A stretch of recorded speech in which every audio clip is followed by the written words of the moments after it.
When people come into conflict with the law, it does not mean that they are rejected.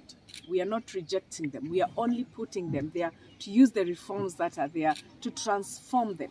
And once they are transformed, they can be able to reintegrate in the society and be able to live a better life.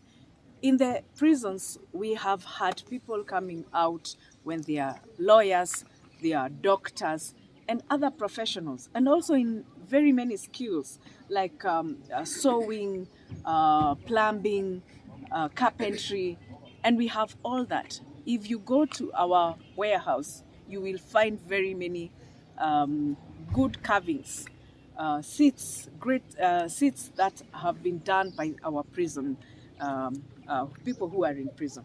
So what am I saying is, when people are in prison, we are preparing them to come out here and reintegrate with the society and be able to live like normal human beings. We are asking for empathy also, so because some of those people have already reformed. They are human beings, they have reformed, they are ready to come back, and they can contribute to the economy of this country.